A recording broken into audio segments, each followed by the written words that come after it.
7e édition est prévue du 28 au 30 octobre sous le thème TIC, industrie et artisanat.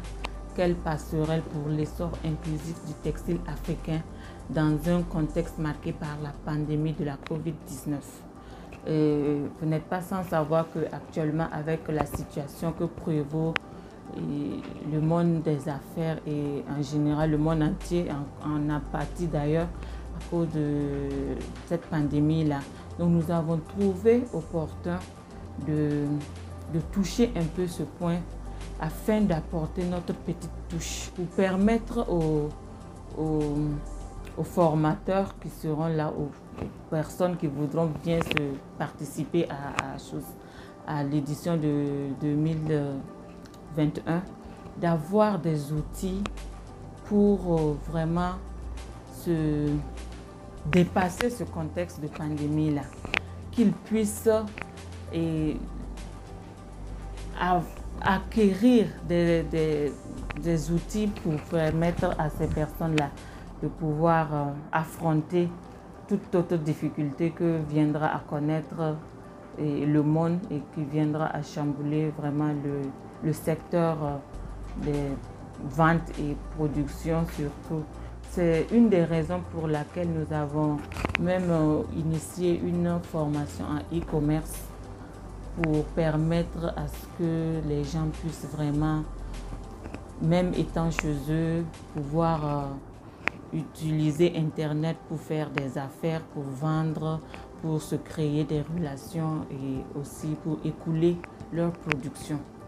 Donc, une des activités pour la 7e édition, c'est vraiment axé sur la formation en e-commerce.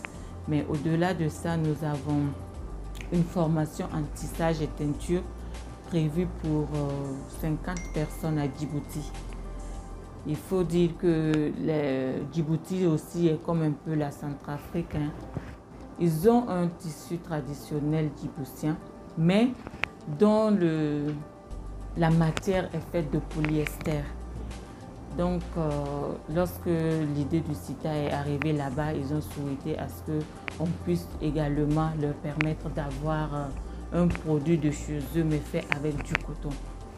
Donc, c'est l'idée qui est née pour que des femmes et hommes d'ailleurs de Djibouti soient formés pour avoir aussi à leur disposition et pouvoir distribuer à l'interne des pagnes djiboutiens faits à base de coton.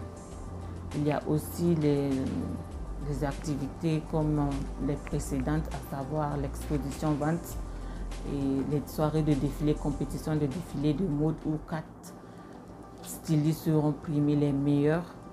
Il y a aussi la soirée de nuit de coton qui va être l'apothéose même du salon et aussi l'occasion pour donner des distinctions à des personnes ou structures qui valorisent ou accompagnent la promotion du textile africain. Mais l'une des activités phares de ce salon-là, c'est la parade des tenues traditionnelles. Nous attendons au moins une quarantaine de pays et à l'ouverture, chaque pays habillé avec les couleurs de son pays, les couleurs traditionnelles de son pays, paradera devant la tribune où les autorités seront assises.